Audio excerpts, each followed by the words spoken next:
Olá, tudo bem? A aula que você vai assistir agora é a aula de número 35 do curso anual de Biologia e a nossa primeira aula de evolução. Hoje nós falaremos sobre as teorias evolutivas, também falaremos sobre a origem das espécies e sobre genética de populações. Vamos começar falando sobre as teorias evolutivas. Até o início do século XIX, os naturalistas acreditavam no fixismo. E o que o fixismo propõe? Que as espécies, depois que elas foram criadas, elas nunca mais mudaram. Ao longo da história da Terra, elas permaneceram da mesma forma, por isso fixismo. A partir do século XIX, começaram a discutir essa questão das transformações das espécies ao longo do tempo. Dois personagens são importantes nessa história. Jean-Baptiste de Lamarck, que criou a primeira teoria consistente sobre a evolução das espécies, mas Charles Darwin é quem é acreditado hoje no meio científico como sendo a teoria mais correta. Tudo bem? Vamos começar falando então sobre Lamarck. Lamarck foi um naturalista francês, o nome verdadeiro dele é Jean-Baptiste de Monnet. Lamarck é um título, daí ficou tipo um nome artístico, sabe? Então ficou Jean-Baptiste de Lamarck. É um francês e em 1809, em seu livro Filosofia Zoológica, ele propôs a primeira teoria baseada em argumentos consistentes, coerentes, para tentar explicar essa questão da evolução biológica. E ficou conhecido como Lamarckismo porque eram as suas ideias. Duas leis embasam as suas conclusões, os seus pensamentos. A primeira lei é a lei do uso e desuso, que dizia o seguinte, que de tanto usar uma parte do meu corpo, ela vai se desenvolvendo e essa característica vai passar para o meu descendente. Portanto, nós já temos a segunda lei aí também, que é a lei da transmissão de caracteres adquiridos. Então, Lamarck, para explicar, por exemplo, por que cobra não tem pata, ele ia dizer o seguinte, que de tanto rastejar, as patas foram atrofiando e a cada geração as patas foram ficando menores até que desapareceu. Se Lamarck fosse explicar, por exemplo, o longo pescoço de uma girafa, ele ia dizer que de tanto espichar o pescoço para comer as folhas mais altas, o pescoço ia esticar um pouquinho a cada geração, de repente, um mega pescoção. Usando, desenvolveria. Se não usasse, atrofiaria e as próximas gerações nasceriam com isso cada vez mais atrofiado. Agora, exatamente aonde que está o defeito dessas ideias de Lamarck? É verdade que se eu usar uma parte do meu corpo ela vai desenvolver? É verdade, você concorda? Se eu fizer musculação, meus músculos desenvolvem, certo? Só que dizer que transfere para a próxima geração, aí não. Por que não? Porque características que a gente adquire durante a vida não mudam a nossa carga genética. E o que nós passamos para os nossos descendentes são os nossos genes. E aí que está o furo das ideias de Lamarck. Por isso que as ideias de Lamarck elas caíram em descrédito. Hoje, qual é então o pesquisador que é aceito pela comunidade científica como tendo as ideias mais coerentes para a evolução das espécies? Charles Darwin. Charles Darwin foi um naturalista inglês. Em 1859, ele publicou a teoria dele no livro chamado A Origem das Espécies. E como que ficou conhecida essa ideia dele? Ficou chamada de teoria da seleção natural ou teoria da sobrevivência dos mais aptos. Interessante é que Darwin ele nasce no ano que Lamarck publica o livro dele. Entendeu? Até Darwin leu sobre as ideias de Lamarck, até achou super interessante, até escreveu sobre Lamarck, falou, nossa, achei bem interessante essa ideia de Lamarck falar que as espécies se transformam ao longo do tempo. Ah, outra coisa que Lamarck falava também é que as espécies, elas buscam se adaptar ao ambiente, né? Só que a ideia de Lamarck dizia assim, que quando uma situação muda no ambiente, o indivíduo ele se esforça para se adaptar. Tipo a girafa. Começou a ficar longe as folhas, eu me esforço para esticar o pescoço e ele alonga. Darwin vai falar diferente, você vai ver que Darwin tem uma outra visão sobre essa questão da evolução das espécies. As ideias de Darwin elas foram influenciadas por vários fatores, vários pensadores. Vamos lá. Por exemplo, né? Thomas Malthus, não sei se você vai lembrar dele, você falou dele, com certeza você estudou sobre ele em geografia. Ele escreveu o Ensaio sobre a Lei da População.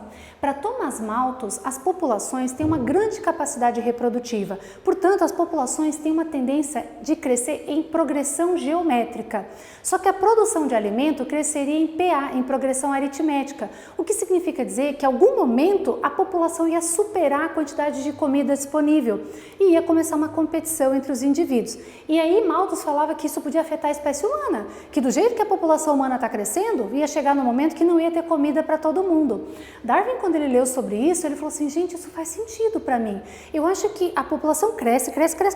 De repente, vai começar uma competição intraespecífica e vai sobreviver o mais apto, aquele que tiver alguma habilidade que o dê mais vantagem para conseguir comer melhor. Ok, Alexander Humboldt também foi uma personalidade que inspirou grandemente Darwin na sua construção das suas conclusões.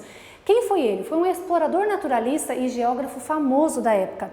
Esse homem ele fez várias viagens e vários continentes, ele entrava naqueles navios e ficava meses, né, passando por vários locais diferentes, analisando a flora, a fauna, a geografia e publicava tudo que ele via. E Darwin lia e falava assim, nossa, um dia eu quero fazer uma viagem dessa também. Nossa, meu sonho da minha vida é fazer um negócio desse.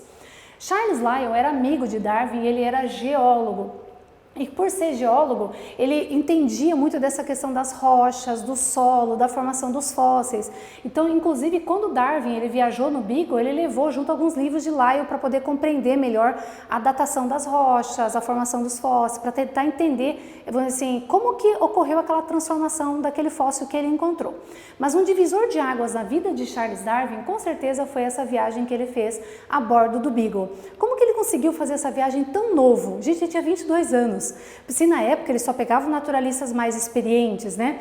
É que na época que ele estava na faculdade, ele colou no professor de botânica dele, falou assim, professor, me ajuda, eu queria tanto fazer uma viagem dessa, professor, me indica, professor, me indica.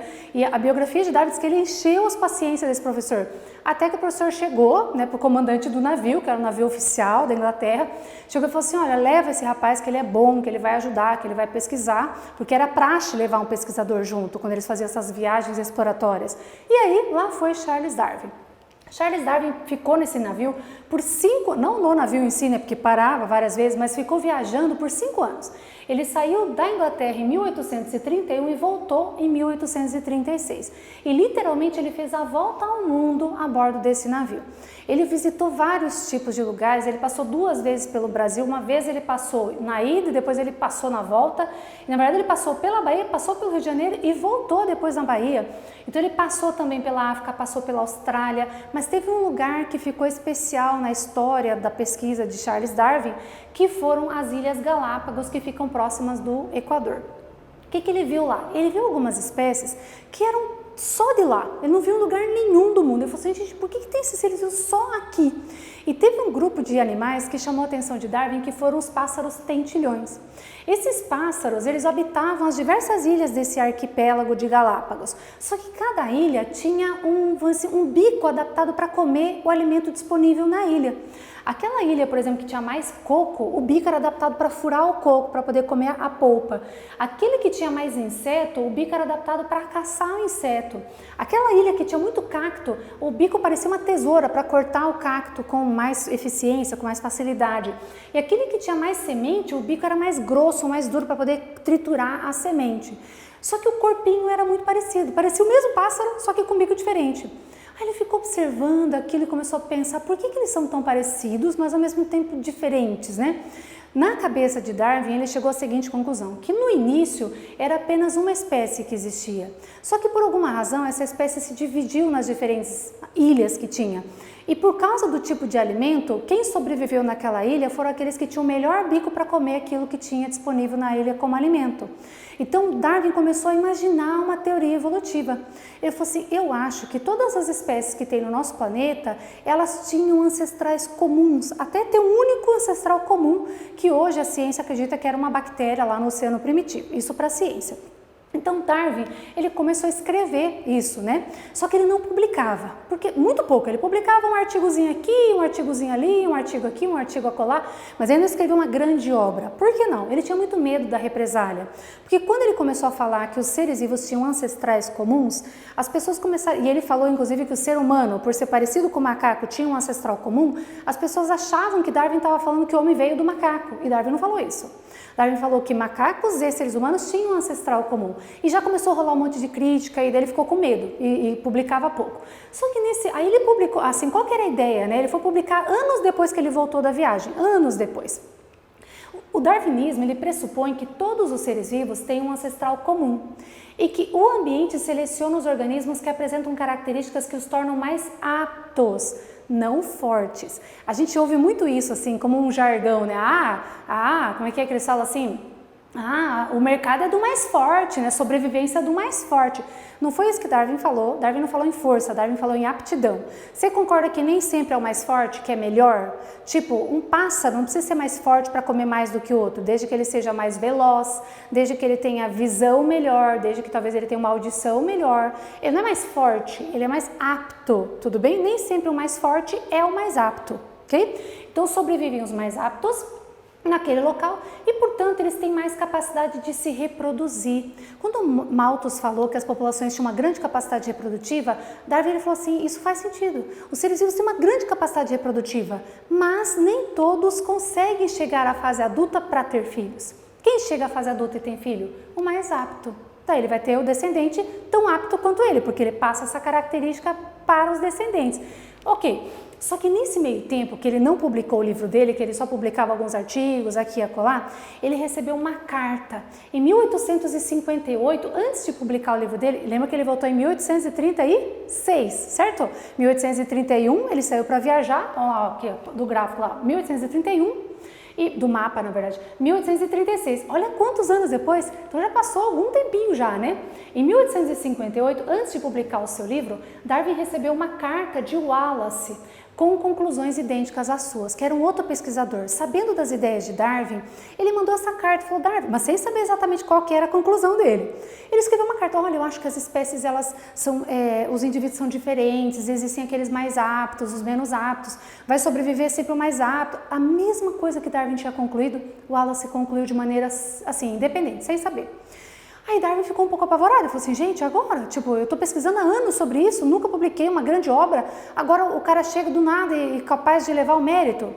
Então, no dia 1º de julho de 1858, ele publicou um resumo das suas ideias, junto com as de Wallace, tipo, os dois publicaram juntos, para que a Sociedade Científica de Londres decidisse de quem era a ideia, tipo, de quem era o pai da ideia, de quem era o mérito da ideia. Foi dado mérito a Darwin, por quê? Porque as anotações dele datavam 15 anos antes das de Wallace. Por que eu resolvi falar isso para você? Não só como curiosidade, porque às vezes nas questões de vestibular vai aparecer assim, a teoria da seleção natural de Darwin / Wallace. Aí você fala, quem que é o Wallace? É essa pessoa fofíssima aqui, que teve as mesmas conclusões de Darwin, só que sem saber das pesquisas dele. Aí, só que como Darwin estava pesquisando muito tempo antes, a comunidade científica deu esse mérito para Darwin, daí fica assim, Darwin / Wallace, ok? Muito bem. Agora, pensando nessas questões que a gente acabou de falar, né, de Darwin e Lamarck, que foram as duas teorias evolutivas mais discutidas, né? Lembrando que Darwin, ele acreditava no seguinte, que os seres vivos, eles já nasciam com essas aptidões. Eles não se esforçavam para adquirir a aptidão. Lamarck falava que eu me esforço para adquirir a característica. Darwin vai falar que não. Vamos pensar no exemplo da girafa que eu falei de Lamarck. Darwin ia falar assim, não, no passado todas as girafas tinham um pescoço curto, só que de vez em quando nascia uma girafa com o pescoço um pouquinho mais longo, assim, um tiquinho mais longo. Ela já levava mais vantagem para comer, porque ela alcançava melhor, do que aquela com o pescoço curto. Daí essa daqui sobrevivia mais, tinha mais filhos, e essas aqui não conseguiam ter filhos. Diminuiu o grupo. Nas próximas gerações sempre tinham pequenas diferenças. E o que foi sobrevivendo ao longo de várias gerações? As com pescoços maiores. E aí por isso que hoje elas são pescoçudas. Agora detalhe, tá? Se alguém perguntasse para Darwin assim, Darwin, mas por que elas nascem com o pescoço mais comprido? Por que elas são diferentes? Elas não são todas da mesma espécie? Darwin não sabia explicar. Darwin só falava que os seres são diferentes, eles nascem diferentes. E por terem nascido com essas características, elas passam para os próximos descendentes. O porquê exatamente ele não sabia explicar. Tudo bem? Então não esqueci dessa questão de já nascer com essa característica, beleza? Agora, olha essa situação aqui que eu coloquei no material de vocês. O urso polar é branco porque vive na neve ou vive na neve porque é branco? Bom, se Lamarck fosse responder essa pergunta, ele ia dizer o seguinte, que o urso é branco porque vive na neve. Ele ia falar assim, de tanto viver na neve, ele foi ficando branco. Eu me esforcei, nossa, a neve, se eu fosse branco, eu seria melhor, eu conseguiria me esconder melhor, conseguiria caçar melhor. Então o pelo foi mudando, eu me esforcei e o meu pelo mudou. Se Darwin fosse responder isso, ele ia falar assim, não, o urso vive na neve porque é branco, porque se fosse marrom, ele já tinha morrido de fome. Por quê? Porque a hora que ele chegasse para caçar, a presa já via de longe, já tinha fugido. Concorda? Agora imagina, ou então ele já tinha saído da neve, como assim? Já tinha ido morar no outro lugar que ele era mais apto.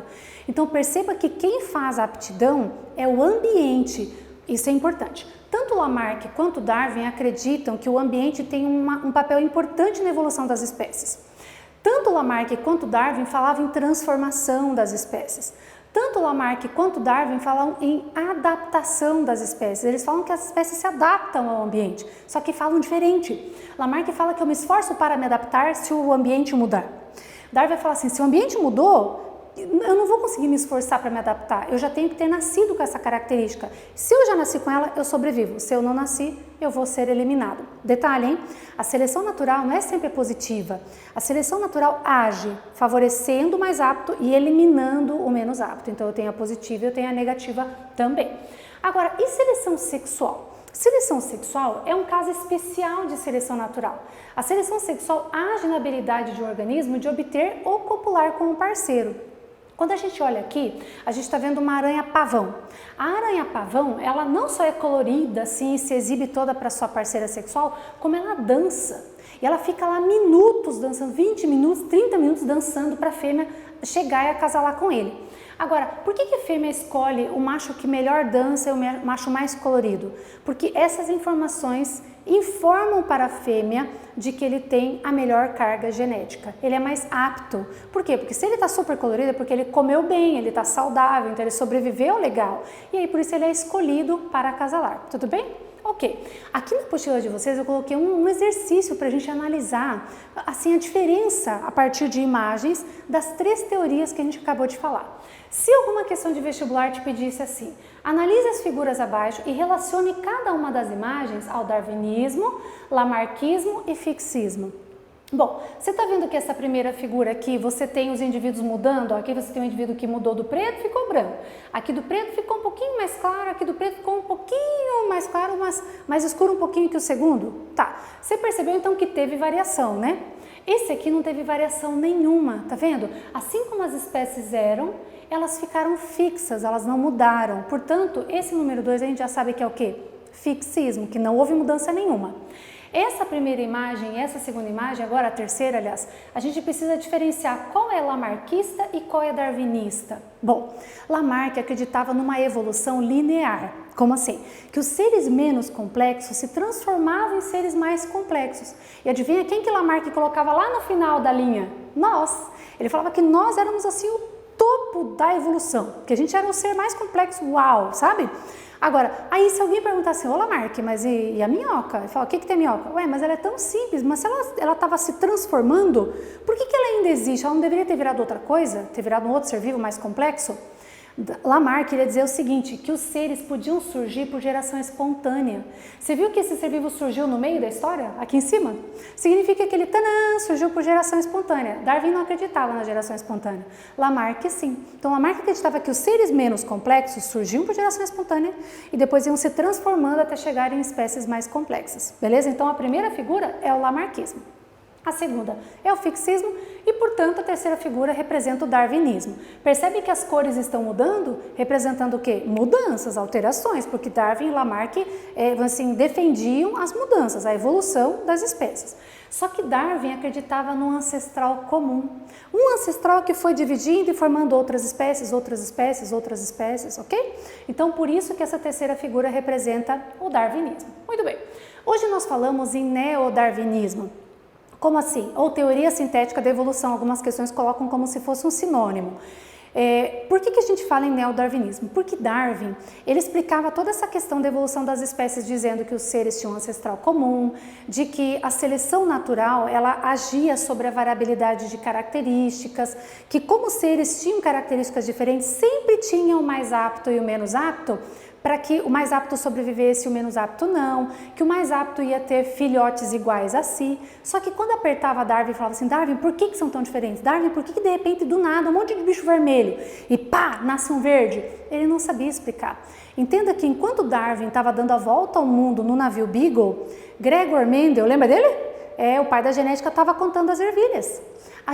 A genética ainda está nascendo, ela ainda não existe. Então nada se sabia sobre gene, sobre mutação, sobre nada.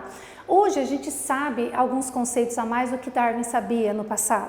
Então o que seria o neodarwinismo? É a aplicação dos conhecimentos da genética na explicação da variabilidade de características sobre a qual atua a seleção natural proposta por Darwin.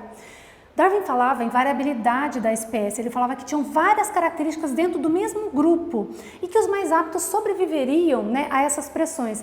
Uma outra coisa interessante, uma coisa que inspirou Darwin também para escrever sobre isso foi a seleção artificial. Ele fazia alguns experimentos sobre isso também. Ele percebeu que a humanidade tinha uma grande influência sobre a característica das espécies. Como assim? Quando o ser humano começou a domesticar alguns animais, quando você compara o animal domesticado com a versão que era silvestre, que era selvagem, que era a original, é muito diferente. Se você pega um lobo e compara com, sei lá, um pincher, olha a diferença. Então, se o ser humano é capaz de modificar as características porque ele escolhe os cruzamentos que lhe interessam, que a gente chama de seleção o quê? Artificial, ainda mais a natureza. O ambiente selecionaria o que fosse mais apto para aquele local, tudo bem? Lembrando que o que é apto num lugar pode não ser em outro. Tipo, o urso polar é branco, porque ele vive no fundo branco, mas pega o urso polar e mete no meio do mato. Ele não vai ter o mesmo sucesso que o urso pardo, concorda? Por quê? Porque lá quem tem sucesso é quem tem o pelo mais escuro, tudo bem? Bom, então quer dizer que ele falava que existiam características diferentes dentro da mesma espécie, existe inclusive se não tiver, não tem como a seleção natural atuar. Bom, o que a genética explica hoje para dizer o porquê dessa grande variabilidade de características num grupo de seres da mesma espécie?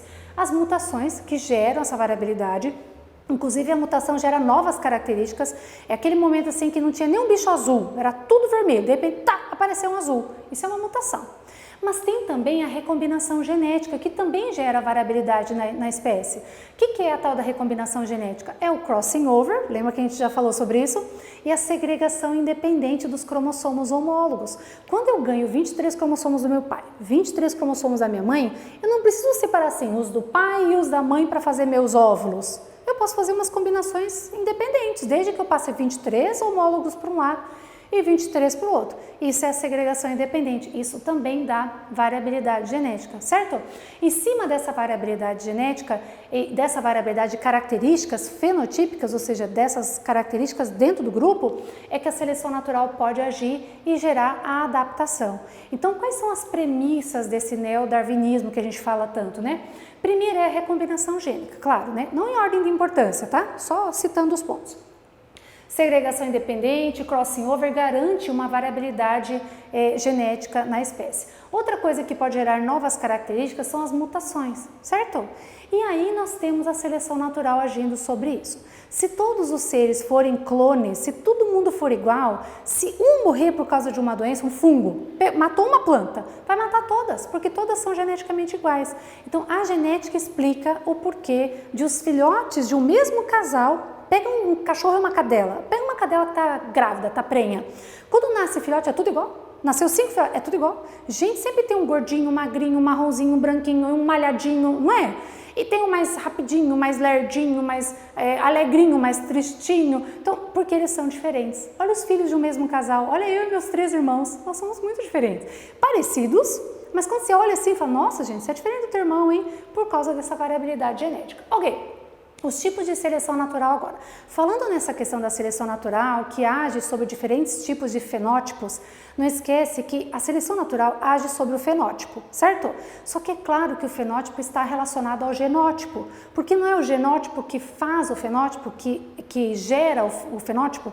Só não esquece que o fenótipo tem a ver com a interação ambiental também. Lembra, né? Minha cor da pele pode mudar pela incidência dos raios solares. Vamos lá. Eu tenho 3 tipos de seleção natural. A estabilizadora, a seleção direcional e a disruptiva. Esse primeiro aqui é estabilizadora. Essa linha tracejada mostra a população antes da seleção natural acontecer. Depois que aconteceu, mudou o ambiente, aconteceu alguma coisa lá. Começou a favorecer os indivíduos com fenótipo intermediário. Então, se favorece o fenótipo intermediário, nós podemos dizer que ela é estabilizadora. Quer ver um exemplo? Borboleta. Se a borboleta nasce com asa muito pequenininha, ela não consegue voar tão rápido a ponto de fugir do predador. Mas se ela nasce com uma asa gigante, a hora que ela abre a asa, o predador vê de longe, já come aquela. Então, quem que tem uma tendência a sobreviver? Aquelas que têm asa média, certo? Bebês humanos. O esperado é que um bebê tenha de 3 a 4 quilogramas quando ele nasce. Se o bebê tem mais de 4 quilogramas, corre um risco de morrer e às vezes matar a mãe no parto. Então existe um risco nessa, se for um parto normal, então piorou. Cesárea você abre e tira com mais facilidade. E às vezes a mulher quer parto normal, mas não dá, porque o bebê é um bebezaço, né? Tá, então mais que 4 quilos é perigoso, mas menos de 3 também é perigoso. Portanto, para o tamanho do bebê humano, é uma seleção o quê? Estabilizadora. Quer ver outro exemplo bem legal? Anemia falciforme. Lembra que a gente falou sobre isso? O anêmico falciforme, quando ele nasce homozigoto, se ele tem 2 genes para anemia falciforme, ele morre da anemia falciforme. Se ele nascer lá na África, onde tem muito caso de malária, a gente está falando, ou seja, regiões que tem muito caso de malária, ele vai morrer da própria anemia falciforme. Se ele nascer homozigoto, mas só que normal, ele pode morrer da malária. Se ele nascer heterozigoto, ele vai ter uma forma branda da anemia e uma forma branda da malária. Então está favorecendo quem? O heterozigoto, aquele que tem fenótipo intermediário. Já a seleção direcional, veja que ela direciona para um dos fenótipos extremos. Então favorece um dos fenótipos extremos.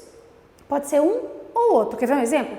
Era uma vez um lugar onde tinha várias rochas pretas, assim, bem altas, e tinha neve, tudo bem? Daí eu tinha mariposa preta, cinza e branca. E tava todo mundo voando lá, você concorda? Tá.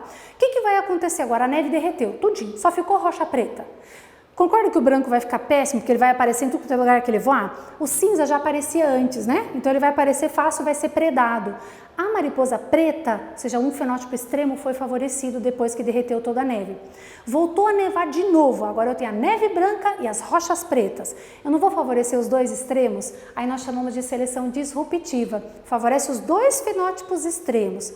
Esse tipo de seleção disruptiva, que é esse último gráfico aqui, ele pode levar a um processo de especiação, ou seja, formar 2 novas espécies, porque elas podem acabar ficando tão diferentes, que daqui a pouco elas não conseguem mais acasalar. Daí nós temos 2 espécies diferentes. Tudo bem? Então são os 3 tipos de seleção natural. Agora eu vou falar para vocês alguns exemplos de adaptação pela seleção natural. A gente consegue perceber que as espécies se adaptam aos ambientes onde elas estão, onde elas vivem, certo? A camuflagem é um exemplo de adaptação pela seleção natural. O organismo ele se torna muito parecido no ambiente onde ele está. Nós temos a homocromia, quando ele fica parecido com a cor de onde ele está, e homotipia, quando ele tem o formato do lugar onde ele vive. Tipo isso aqui, ó. Aqui nós temos um caso de homotipia, aliás, homocromia. Você vê que a cor é parecida, mas o formato em si não. Ele tem uma cor assim que lembra as folhas, né, que estão secas, então ele se esconde, a camuflagem. Já esse cavalo marinho, ele não tem só a cor, ele tem o formato, ele tem as protuberâncias do recife de coral que ele está vivendo, que ele mora. Então esse é homotipia e lá tem homocromia, tudo bem? Então homocromia é a mesma cor, homotipia, a textura e o formato lembram também o ambiente, camuflagem, tá? Mimetismo é quando uma espécie tenta imitar outra para obter algum tipo de vantagem, né? Então ele se assemelha a outro de espécie diferente. Nós temos o batesiano e o milleriano. O batesiano é aquele que o indivíduo que não é venenoso, ele é palatável, ou seja, ele não é perigoso, mas ele fica muito parecido com alguém que é perigoso, que é venenoso, que é não palatável, que é amargo, sabe? Então isso é batesiano. Quando eu sou de boa, eu sou tranquilo, não sou venenoso, não sou perigoso, mas eu sou super parecido com você. Coral verdadeira e falsa coral. A falsa coral não é tão perigosa, mas a coral verdadeira é muito perigosa. Então, a falsa coral acabou ficando parecida com a coral verdadeira no intuito de afastar os predadores, entende? Agora, foi intencional? Foi assim, tipo Lamarck, nossa, preciso ficar igual a coral? Não.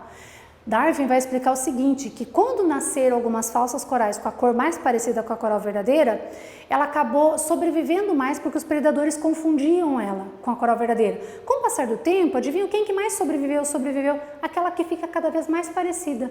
Isso explica a camuflagem também. Não é assim, nossa, essas folhas secas, deixa eu ver como é que eu faço para ficar igual. Isso é Lamarck, eu me esforçar para ficar igual, né? Darwin vai falar o seguinte, que de repente o sapo era todo amarelo. Aí nasceu um sapo com uma mancha marrom. Uma mancha marrom já dá vantagem em relação àquele que é todo amarelo, porque uma mancha marrom já deixa ele um pouquinho mais escondido.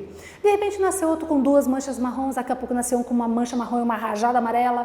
Sempre quem era mais parecido com o fundo sobreviveu mais e deixou mais descendentes. Gente, não adianta sobreviver, tem que sobreviver e deixar filho. Se deixar filhote, aquela característica perpetua. Se eu morrer com a minha característica, não evoluiu, certo? Muito bem. O milleriano funciona assim, é quando você tem 2 ou mais espécies que são impalatáveis, que são venenosas, são perigosas e elas adotam um único padrão de coloração de advertência, ou seja, todo mundo é venenoso e todo mundo é parecido. Isso é até que é entendível, compreensível, né? Aqui nós temos 2 exemplos, ó. Esse aqui é um exemplo de mimetismo batesiano. Batesiano é aquele que eu tenho um que é não perigoso e o outro é perigoso. Aqui nós temos a vice-rei, que é não tóxica, e a monarca, que é tóxica. Mas olha elas, são iguais. Quando o pássaro passa, ele olha e fala, Ele evita essa daqui, porque ele já sabe que isso aqui é muito amargo, não dá para comer. Então ele já não come aquela, porque ele não tem certeza, então ele evita. A tendência é essa característica perpetuar, mimetismo batesiano. O milleriano, todos esses indivíduos do gênero Heliconius, são várias espécies do gênero Heliconius, todas são venenosas e amargas. E todas elas têm um padrão de coloração laranja, indicando a toxina, tá vendo? Então, isso é mimetismo o quê? Milleriano, quando todo mundo é venenoso e por isso acaba ficando parecido, porque os animais evitam, acaba ficando parecido mesmo. Bom, o aposematismo é o nome que a gente dá para essa coloração de aviso, tudo bem? Mimetizar é quando eu fico parecido com você. Aposematismo é quando eu só sou colorido, não sou igual a ninguém, mas eu já estou te avisando. Ó, eu sou colorido, se você tentar me comer, eu sou venenoso, entendeu? Então é uma estratégia de que se valem certos animais que consiste em exibir padrões de cores vibrantes, né, para intimidar os predadores. Então esse sapo boi azul da Amazônia, gente, olha isso, que escândalo, né, que absurdo. Ele já está mostrando de longe que se tentar comer, ele vai fazer algum tipo de reação de intoxicação. Então os animais evitam. Agora, foi intencional? Tipo, nossa gente, eu preciso ficar azul porque se eu for colorido, ninguém vai me comer? Não. Aleatoriamente, algum dia aconteceu uma mutação, nasceu um azul, o animal tentou comer, passou mal com aquilo e aquela informação foi passada de geração em geração. Não como o azul, não como o azul. Muito legal isso, né? E daí, com o passar das gerações, aumentou a população de animais azuis, ok? Quais são as evidências que os cientistas usam para falar a respeito dessas teorias evolutivas, para dizer que as espécies mudaram? São vários requisitos, são vários itens que eles usam como embasamento, né, como evidências. O documentário fóssil é um deles. É olhando o fóssil dos animais que viveram, plantas e animais, enfim, seres que viveram no passado, e comparando com os que vivem hoje. E aí dá para comparar e falar, puxa, olha, tá diferente do que nós temos hoje. Gente, o que é fóssil? Fóssil é qualquer evidência deixada por um ser vivo que morreu há muito tempo. Pode ser uma pegada, pode ser uma marca numa rocha, pode ser o bicho inteiro fossilizado na resina de uma árvore, a gente chama de âmbar. Pode ser um bicho inteiro, né, o esqueleto dele também, um bicho inteiro congelado, pode ser um dente, um tufo de pelo, pode ser até fezes. Então, pode ser um desenho numa rocha. Então, tudo isso é classificado como fóssil e ajuda a construir a história da vida na Terra, ok? Outra coisa que eles observam são as semelhanças embrionárias. Quando você compara, por exemplo, o embrião de cordados, aqui nós temos 3 animais cordados, ó, a tartaruga, a galinha e o homem. Então, 3 exemplos de cordados aqui. Um réptil, né, uma ave e um mamífero. Os embriões são muito semelhantes. Para os cientistas, o que isso indica? Que existe algum tipo de parentesco evolutivo entre eles. Lembra que tem a cauda pós-anal, as fendas faringianas, notocorda, tubo nervoso dorsal? Então essas evidências, essas semelhanças embrionárias são consideradas também. Semelhanças bioquímicas a gente também usa. Hoje, a coisa mais moderna hoje é essa aqui, semelhanças bioquímicas. O que seria isso? É comparar as proteínas de uma espécie com a outra. Aí você fala, prof, mas por que proteína? Ué, a proteína não é feita com base no gene? Se eu comparo a proteína, eu estou comparando indiretamente os genes. Você concorda? Se eu pegar hemoglobina do sapo e querer comparar com a hemoglobina de um determinado réptil, se eu começar a comparar, quanto maior o número de aminoácidos que for diferente entre essas duas proteínas, maior a distância genética que eles têm. Quanto maior semelhança entre as proteínas, maior semelhança genética também tem. Então a coisa mais moderna hoje é isso aqui, a análise bioquímica entre as espécies, tá?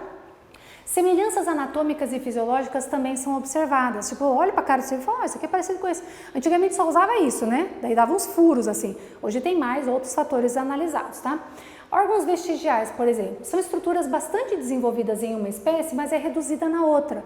O apêndice vermiforme. Nós temos apêndice vermiforme para quê? Para inflamar e dar apendicite, porque não tem função na gente. Mas num coelho o apêndice é gigantesco, porque lá proliferam bactérias e protozoários que quebram a celulose que ele come. Mas tem nos dois, então para o cientista é como se tivesse alguma relação ali, tá? Órgãos homólogos e órgãos análogos nós vamos falar com calma, porque isso aí é muito cobrado nas provas, então vamos lá. Quando a gente fala em órgão homólogo, significa que é um órgão que tem a mesma origem embrionária, só que a função pode ser diferente. Como assim? Olha só, o braço de um ser humano, a asa de uma ave, a asa de um morcego tem a mesma estrutura óssea, tem úmero, rádio, una, os mesmos ossos. E musculatura, portanto, ossos e músculos vieram da mesoderme. Então eu posso dizer que o braço de um ser humano, a asa de uma ave, a asa de um morcego são órgãos homólogos, porque tem a mesma origem embrionária E aí, mas pode ter função diferente ou igual, quer ver? Ó, aqui tem função igual, não é? Asa é asa, mas aqui não é a mesma função, você concorda?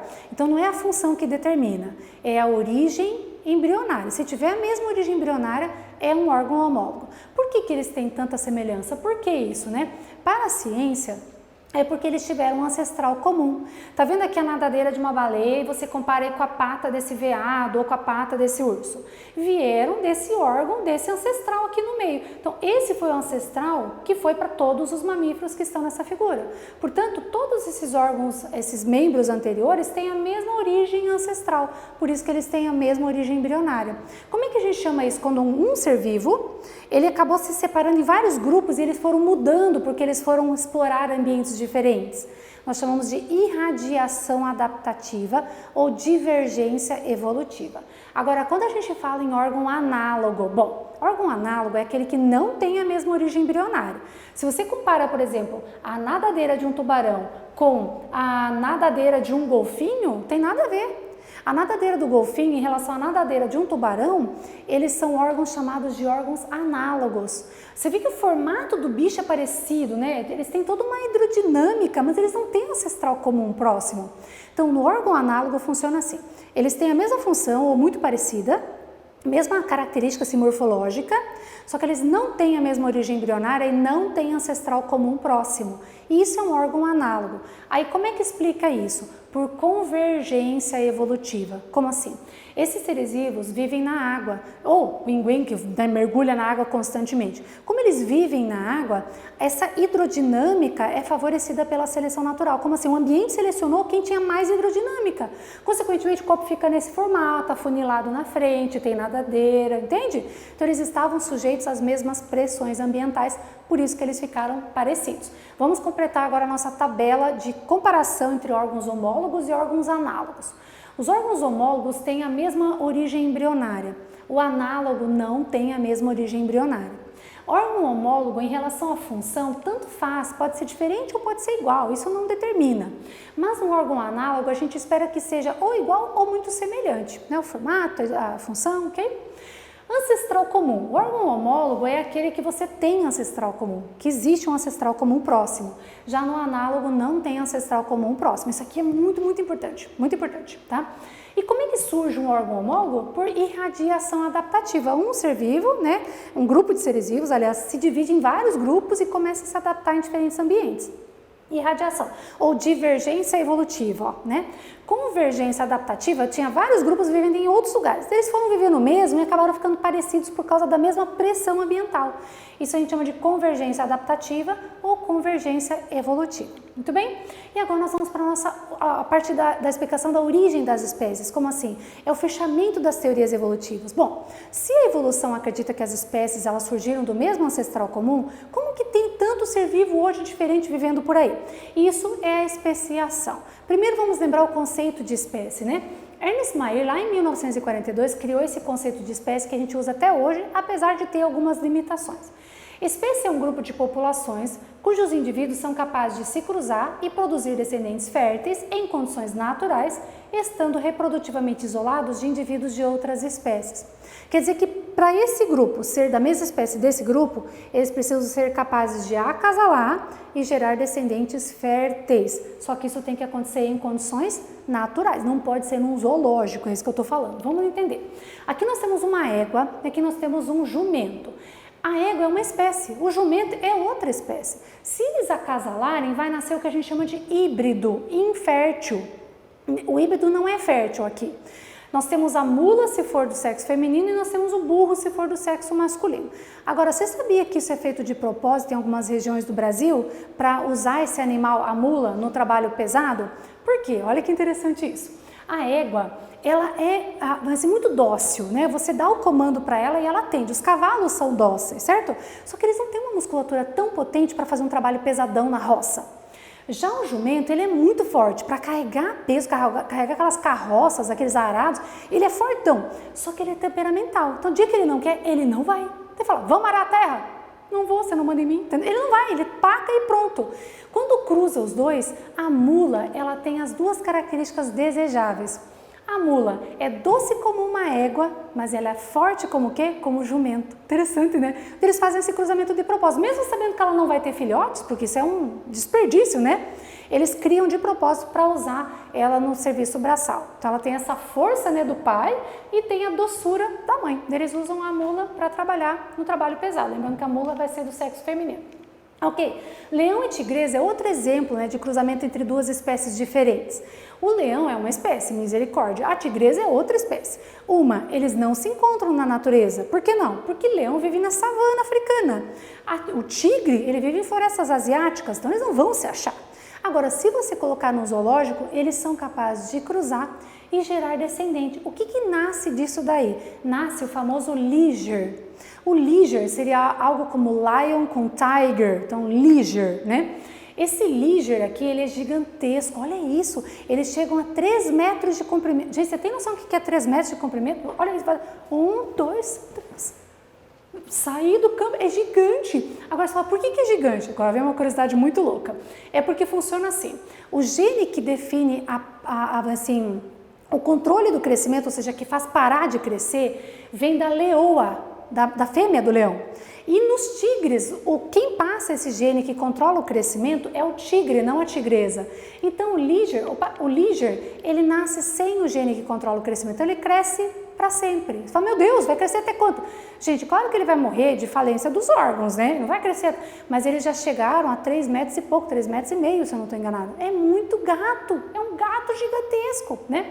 E uma coisa mais louca ainda, já nasceu liger fértil. Mas fala, o quê? Então são da mesma espécie? Não, é que o filho do filho, ou seja, o filho do liger, ele não se desenvolve. Ele é fértil, ele começa a desenvolver, só que logo após o nascimento ele acaba tendo problemas e morre, ou ele não nasce fértil. Como assim? A geração F2, os netos desse casamento não são viáveis. Então não são da mesma espécie. Inclusive, tudo isso tem nome, a gente já vai anotar no material. Vamos lá. A evolução acontece em 2 níveis. Como assim? Se a evolução for linear, nós chamamos de anagênese. Um grupo de seres vivos vai mudando ao longo do tempo, sem se dividir em 2 espécies. Quando o grupo se divide em 2 grupos, aí nós dizemos que ocorreu a cladogênese. Cada grupo que se dividiu por alguma razão, seja migração, seja um terremoto, seja o que foi, quando esse grupo se dividiu, começa a acontecer anagênese em cada um dos grupos, até que eles estão tão diferentes que não conseguem mais cruzar entre si. Aí você pode dizer que a espécie é A e a espécie é B, tudo bem? Nesse caso, nós temos o que nós chamamos de especiação, quando você forma novas espécies. Existem 2 tipos de especiação. A especiação alopátrica e a especiação simpátrica. A especiação alopátrica é aquela que acontece em regiões geográficas diferentes, não vai acontecer tudo no mesmo lugar. É tipo isso aqui, separou e aí vai ter a especiação, é a alopátrica. Simpátrica é aquela que acontece sem que tenha isolamento geográfico, está todo mundo na mesma área. Qual que é mais fácil acontecer? Essa daqui. Por quê? Se você separa geograficamente os grupos, o fluxo gênico é interrompido. Esse daqui não vai mais trocar gene com esse daqui. Consequentemente, depois de um tempo, é mais fácil que esses grupos não consigam mais acasalar. Se eles continuam tendo fluxo gênico, é muito difícil que tenha um isolamento reprodutivo entre os 2 grupos. Eu vou dar um exemplo que pode acontecer para você entender. Vamos lá. Nos 2 processos, tanto nesse quanto nesse, tem que acontecer isolamento reprodutivo. Você só pode dizer que tem uma nova espécie se eles não conseguem mais cruzar, se eles não conseguem ter mais filhotes. Ou se o filhote não for fértil, tudo bem? Nós chamamos isso de isolamento reprodutivo. Aqui nós temos um exemplo de especiação alopátrica, ou seja, em pátrias diferentes. Veja que aqui a espécie, aqui todo mundo é da mesma espécie. Houve um grande terremoto e separou, separou. Quando separou, esse grupo começou a sofrer a sua diversificação gênica. Foi passando o tempo, eles foram mudando, anagênese. Esse grupo também mudou, a anagênese, foi ficando diferente com o passar do tempo. Se acontecer de esse grupo não conseguir mais acasalar com esse, nós dizemos que após o isolamento geográfico, aconteceu o isolamento reprodutivo. E aí sim, espécie A, espécie B. Se mesmo ocorrendo isolamento geográfico, esse grupo conseguisse acasalar com esse grupo, não eram 2 espécies diferentes, ainda era a mesma. Isolamento, então, aliás, especiação alopátrica em pátrias diferentes. Quando você fala em especiação simpátrica, eu vou te dar um exemplo para você entender. Tá vendo essas moscas? Elas gostam de se alimentar das maçãs, dos frutos. Mas por alguma razão, um grupo de moscas resolveu se alimentar só da maçã vermelha. Então elas só vão ficar nessa macieira aqui, ó, só do fruto vermelho. Mas todo mundo na mesma área geográfica, tá vendo? No mesmo pomar. E o outro grupo fala, eu não gosto da maçã vermelha, eu só quero a verde. Então elas ficaram só nessa macieira aqui. Como elas acasalavam só com outras moscas que estavam aqui, pode acontecer que mesmo ocupando a mesma área geográfica, haja o isolamento reprodutivo entre elas. Mas é mais difícil, porque elas estão pertinho, entendeu? Isso é um exemplo de especiação simpática para você entender. Quais são os isolamentos reprodutivos, então, que podem acontecer? Quando a gente fala de isolamento reprodutivo, geralmente a gente pensa que os seres vivos não conseguem acasalar. Não. Tem algum, por exemplo, o tigre lá, né? A tigresa e o leão, eles conseguem acasalar, só que eles têm um isolamento pós-zigótico. Como assim? Acontece depois que o filhote já nasceu, o filhote é infértil, certo? Que é o caso da mula também, né? Ou então, pode ser que a próxima geração seja infértil. Vamos entender. Nós temos o pré-zigótico e o pós-zigótico. O pré-zigótico é aquele que nem vai rolar a formação do zigoto, certo? Ou seja, nem vai ter fecundação. O pós-zigótico é aquele que vai ter fecundação, pode até nascer a cria e tal, mas alguma coisa acontece depois disso. Isolamento de habitat, sazonal, etológico, mecânico e gamético são pré-zigóticos. E nós temos a inviabilidade do híbrido, a esterilidade do híbrido e a deterioração da F2 é pós-zigótico. Isolamento de habitat é quando duas espécies habitam regiões diferentes, ou seja, áreas geográficas diferentes. Então, o leão e o tigre lá, que eu falei, né? O leão e a tigresa. Áreas geográficas diferentes. Isolamento o quê? De habitat. Isolamento sazonal significa que a época de acasalamento é diferente. Eu acasalo no verão e você no inverno, então a gente não vai ter interesse sexual um pelo outro. Isolamento etológico tem a ver com o comportamento. Por exemplo, eu sou uma fêmea, eu quero que o macho venha e dance para mim. Eu espero que o macho venha. Aí eu venho, um macho dança, você fala, não gostei. Próximo, vem o outro dança, próximo. De repente vem um e começa a cantar. Eu falo, o que você está fazendo aqui, filho? Você está cantando? É para dançar. Então eles não têm o mesmo comportamento de corte. Não vai rolar acasalamento. Isolamento mecânico, os genitais são incompatíveis, não tem como encaixar o aparelho genital. Isolamento gamético significa que eles até copulam, eles até acasalam, só que os gametas não conseguem se encontrar, eles não conseguem fecundar. Então eles são incompatíveis. Todos eles são pré-zigóticos, não vai rolar a formação do zigoto, tudo bem? Pós-zigótico você tem a inviabilidade do híbrido. O que seria isso?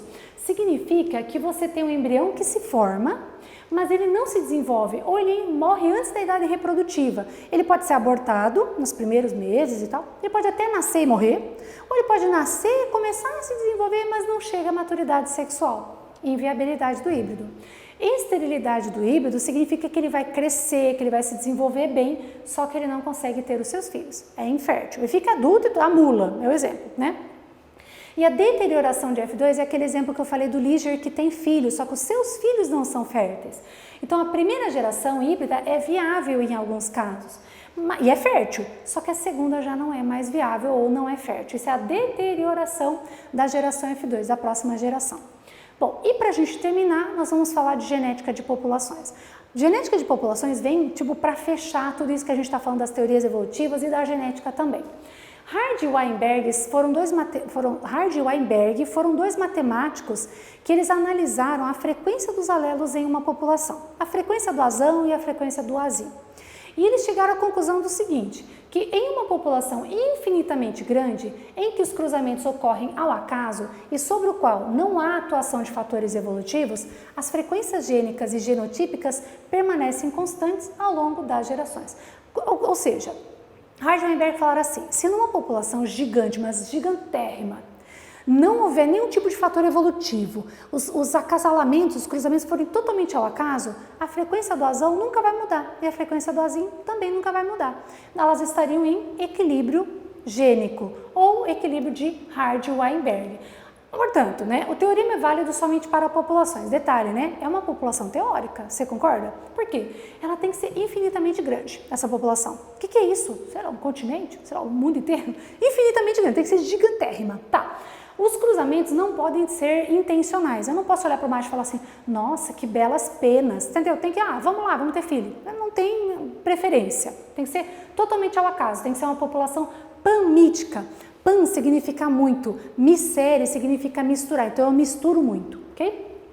Não pode ter fator evolutivo, não pode ter mutação, não pode ter seleção natural, não pode ter migração, senão ocorre o efeito do fundador, que eu já vou explicar o que é. Não pode ter deriva genética, que seria qualquer tipo de redução drástica da população, geralmente por ordem natural, como um tsunami, desertificação, terremoto. Não pode acontecer nada disso. Fala, nossa, então não existe essa população. Não, ela é teórica, tá?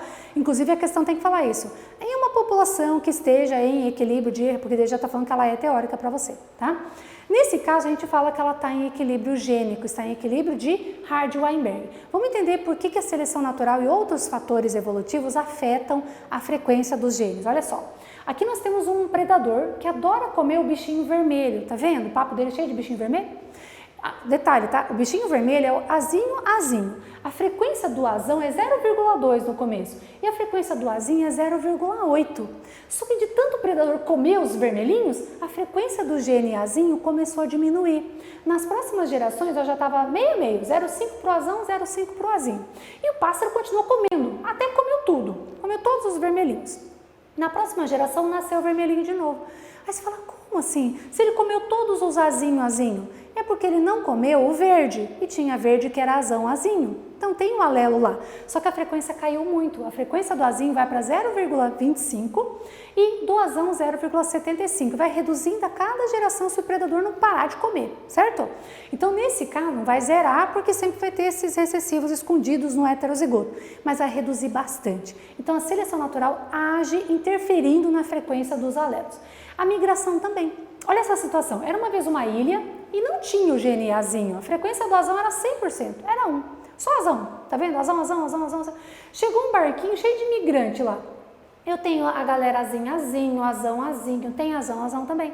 Quando eles chegaram, mudou a frequência daquela população, porque eles começaram a ter filhos com eles. A frequência do azão passou a 0,8, a frequência do azinho passou a 0,2. Mudou a frequência dos alelos. O efeito do fundador é o seguinte: imagina que nessa ilha não tinha ninguém com aquele gene, não existia aquele gene. De repente chegou um grupo e migrou, saiu dessa ilha maior e veio para cá. Esse grupo que migrou, ele não vai representar toda a população que tinha aqui, ele vai representar o grupo que migrou, ou seja, o fundador. Portanto, essa nova ilha vai sofrer o que a gente chama de efeito do fundador. A frequência aqui era de azão 0,8, azinho 0,2. A frequência aqui é do azão 0,25 e do azinho 0,75. Por quê? Porque veio uma frequência maior desse gene para cá. A gente entende bem o efeito do fundador quando você pensa, por exemplo, em Marechal Cândido Rondon. Quando você vai para Marechal Cândido Rondon, o que você mais vê na rua? Pessoa de pele clara, cabelo claro igual o meu e geralmente olho claro, é ou não é? Por quê? Porque os fundadores eram o quê? Os alemão que trouxeram o cookie, que comeram linguiça com chucrute. Era o quê? Era o fundador desse grupo. Então o efeito do fundador sobre a cidade fez com que ela ficasse com essa característica, ok? Esse é o efeito do fundador. Deriva gênica ou deriva genética agora. O que é isso? Se alguma questão te perguntar. É uma redução drástica da população por alguma razão, geralmente de origem natural. Um terremoto, uma desertificação, um tsunami, um incêndio, né? Observe que aqui no começo, antes de acontecer a desertificação, a frequência era igual para os dois alelos, tanto para o azão quanto para o azinho. Aí começou a morrer tudo, morrer. Só sobreviveu um grupinho de indivíduos perto desse laguinho aqui, tá vendo? Esses que sobreviveram ficaram com uma frequência de 0,2 do azão e 0,8 do azinho. Depois que aconteceu o reflorestamento, que as condições começaram, a sucessão ecológica, voltou tudo ao normal, a frequência mudou, não é mais assim, 0,5, 0,5, é 0,2, 0,8 para o azinho, 0,2 para o azão. Detalhe, viu? O que aconteceu aqui nesse momento da desertificação? O que a gente chama de efeito gargalo. O que é o efeito gargalo ou efeito funil? A população fez assim, ó, escorreu por um gargalo e ficou só um grupinho. Então, se alguma questão perguntar assim, o efeito gargalo está relacionado com qual fenômeno, né, de alteração das frequências alélicas? Deriva gênica. É o efeito gargalo porque reduziu, tá? Agora nós vamos falar do teorema matemático, olha só. De acordo com o princípio de Hardy-Weinberg, P ao quadrado mais 2PQ mais Q ao quadrado é igual a 1. Onde o P vai ser a frequência do gene dominante e o Q vai ser a frequência do gene recessivo. Portanto, o azão vai ser o nosso P ao quadrado, certo? Porque se o P é o azão, P ao quadrado vai ser azão. Ok, o azão-azinho vai ser 2PQ. Esse aqui eu vou explicar por que ele é 2PQ. PQ a gente entende, né? Porque o P é o azão e o Q é o azinho. Mas por que 2? Bom, quando a gente tem um cruzamento ao acaso, ele não é assim, cruzamento ao acaso? Ou seja, você não pode favorecer nenhum dos genes. Você tem um dominante e um recessivo, um dominante e um recessivo. Qual que é o resultado desse cruzamento? Não é azão-azão, azão-azinho, azão-azinho e azinho-azinho? Agora olha que legal. PP, esse aqui não é nosso P ao quadrado? Sim? Esse aqui é QQ, então esse aqui é o nosso Q ao quadrado, ó, o azinho-azinho é o Q ao quadrado. Agora, esse aqui não é PQ, porque não é o dominante e o recessivo. Só que olha quantas vezes ele aparece. PQ, PQ, portanto são 2PQ. Se algum problema te pedir para calcular o heterozigoto, você calcula 2PQ, ou seja, 2 vezes o P vezes o Q. Claro que para a gente poder entender o teorema, a gente precisa aplicar. Eu coloquei 2 exercícios. Então, minha sugestão, você pode pausar o vídeo, tentar resolver e depois ver a resolução aqui, ou acompanhar o raciocínio comigo agora. Vamos lá? Então, o exercício fala assim, supondo uma população em equilíbrio com as seguintes frequências gênicas, frequência do Bzão 0,9 e frequência do Bzinho 0,1. Então, eu já sei que o meu P é 0,9, lembra que o P é o dominante, e que o Bzinho, o Q, é 0,1. Beleza. Estimar a frequência genotípica dos descendentes utilizando a fórmula de Hardy-Weinberg. A pergunta aqui é assim, qual que é a porcentagem de indivíduos que vai ser Bzão-Bzão, quantos vão ser Bzão-Bzinho, quantos vão ser Bzinho-Bzinho, né? Então vamos lá. O que eu já sei do teorema de Hardy-Weinberg? Que o Bzão-Bzão é o nosso P ao quadrado. Lembra que são os dois dominantes, né? Bom, aqui nós temos então o quê? Que o Bzão-Bzão é 0,9 ao quadrado, porque ele já me falou quanto que é o P. Então, eu já sei que o Bzão-Bzão é igual a 0,81, portanto, 81%. 81% dos indivíduos, dos descendentes, serão Bzão-Bzão. Agora, vamos fazer o do Bzinho-Bzinho. O Bzinho-Bzinho é o nosso Q ao quadrado. Prof, de onde você está tirando isso? Lá do teorema de Hardy-Weinberg, do slide anterior que a gente acabou de falar. Que o Bzinho-Bzinho é 0,1 ao quadrado, então eu já sei que Bzinho-Bzinho é 0,01, ou seja, 1%. Agora eu vou calcular o pessoal que é heterozigoto. O heterozigoto a gente calcula assim, o Bzão-Bzinho é o 2PQ, que eu acabei de explicar, 2PQ. Então nós sabemos que o Bzão-Bzinho é 2 vezes 0,9, que é o P, vezes 0,1, que é o nosso Q. Então eu já sei que é 0,18, portanto 18%. Outra forma que você pode fazer é, se você já sabe que aqui é 81 e que aqui é 1, você já sabe que deu 82%. O resto vai ser heterozigoto, então você faz a diferença com 100, você já sabe que é 18, não precisa nem fazer essa conta aqui. Para fechar os 100% faltava 18, ok? Bom, o segundo problema, o segundo exercício é assim. Supondo que, em uma população teórica em equilíbrio, 16% dos indivíduos são míopes e o restante tem visão normal. Qual a frequência de genes recessivos e dominantes? Agora ele quer saber qual é a frequência do gene recessivo, não do azão, do azão e do azinho, do gene, tá? Para esse caráter, nessa população, sabendo-se que a miopia é determinada por um gene recessivo. Essa é uma informação importante. Ele acabou de falar que quem é míope é azinho. E ainda no texto fala que a galera que é míope é 16%. O povo míope aqui, 16% da população. Azão qualquer coisa vai ser visão normal. E ele pede qual é a frequência dos genes recessivo e dominante para esse caráter. Vamos lá. O nosso azinho não é o Q ao quadrado? Não é isso que a gente sabe? Que azinho é Q ao quadrado. Ok. Então, Q ao quadrado não é 16%? Olha aqui. Azinho, 16%. Então, Q ao quadrado, 16%. Então, Q ao quadrado é 0,16. O que eu faço matematicamente aqui? Tira a raiz quadrada. Q é igual a raiz quadrada de 0,16, portanto, Q é igual a 0,4. Bom, eu sei que a soma dos alelos em uma população tem que dar 1, porque é o meu 100% de alelos. Eu tenho o alelo Q e eu tenho o alelo P, ou seja, eu tenho o alelo azão e o alelo azinho. Se o Q é 0,4, a gente entende que o Q mais o P tem que ser 1, que é o total de alelos que tem numa população. P é igual a 1 menos Q, portanto, P vai ser 1 menos 0,4, P é 0,6, ou simplesmente quanto é a diferença de 0,4 até 1 para fechar essa proporção entre os alelos existentes? Ué, se 0,4 é Q, 0,6 vai ser o P, eu já sei que a soma deles tem que dar 1, tudo bem? Então é isso, eu termino com esse gif aqui sensacional do bicho folha, mostrando assim a exuberância aí, né, da sua camuflagem, né? Ele tem aqui homotipia, ele é igualzinho uma folha, e fica agora para você fazer exercícios, estudar, e já sabe que qualquer dúvida é só entrar em contato e a gente se vê na próxima aula. Um beijo, fica bem e até lá. Tchau!